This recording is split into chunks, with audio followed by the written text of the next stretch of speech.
ಜೈ ಹಿಂದ್ ಅಭ್ಯರ್ಥಿಗಳೇ.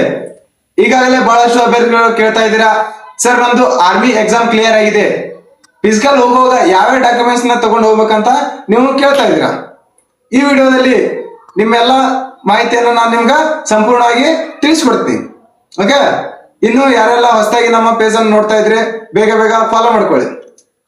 ಮೊದಲನೇದಾಗಿ ನಿಮ್ಗೆ ಬರ್ತಕ್ಕಂಥದ್ದು ಅಫಿಡವಿಟ್ ಮತ್ತು ಅಡ್ಮಿಟ್ ಕಾರ್ಡ್, ಅದ ನಂತರ ಆಧಾರ್ ಕಾರ್ಡ್ ಮತ್ತು PAN card, 10th and 12th marks card, domicile certificate, character and income certificate, ಅದ ನಂತರ ಅನ್ಮ್ಯಾರಿಡ್ ಸರ್ಟಿಫಿಕೇಟ್ ಮತ್ತು ಯಾರಾದ್ರೂ NCC ನ ಜಾಯಿನ್ ಮಾಡ್ಕೊಂಡಿದ್ರೆ NCC ನಲ್ಲಿ A ಮತ್ತು B C 3 ಸರ್ಟಿಫಿಕೇಟ್ ನ ಕೊಡ್ತಾರೆ.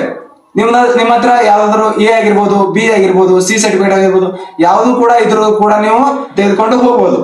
ಆ ನಂತರ ಯಾವುದೇ ರೀತಿ ಸ್ಪೋರ್ಟ್ಸ್ ನಲ್ಲಿ ಭಾಗವಹಿಸಿದ್ರೆ ಆ ಸರ್ಟಿಫಿಕೇಟ್ ಕೂಡ ನಿಮ್ಮ ಹತ್ರ ಇದ್ರೆ ನೀವು ಕಂಪಲ್ಸರಿ ತೆಗೆದುಕೊಂಡು ಹೋಗಿ. ಓಕೆ, ಅದಾದ ನಂತರ 20 ಪಾಸ್ಪೋರ್ಟ್ ಸೈಜ್ ಫೋಟೋಸ್ ಗಳನ್ನ ತೆಗೆದುಕೊಂಡು ಹೋಗಿ. ಹಿಂದೆ ಬ್ಯಾಕ್ ಸೈಡ್ ಕಂಪಲ್ಸರಿ ಆಗಿ ನಿಮ್ಗೆ ಬ್ಯಾಕ್ ಸೈಡ್ ಅಲ್ಲಿ ವೈಟ್ ಬ್ಯಾಕ್ ಗ್ರೌಂಡ್ ಇರಬೇಕು. ಓಕೆ, ಅದಾದ ನಂತರ ಅದರ ಜೊತೆಗೆ ನಿಮ್ಮೆಲ್ಲ ಡಾಕ್ಯುಮೆಂಟ್ಸ್ ಒರಿಜಿನಲ್ ಆಗಿರ್ಬೇಕು ಮತ್ತು ಅದರಲ್ಲಿ ನಿಮ್ಮ name, date of birth, father name same ಆಗಿರ್ಬೇಕು. ಯಾವುದೇ ರೀತಿ ತಪ್ಪಾಗಿದ್ರೆ ಇಲ್ಲ ಫೇಕ್ ಇದ್ರೆ ಡೈರೆಕ್ಟ್ ಆಗಿ ರಿಜೆಕ್ಟ್ ಮಾಡ್ತಾರೆ.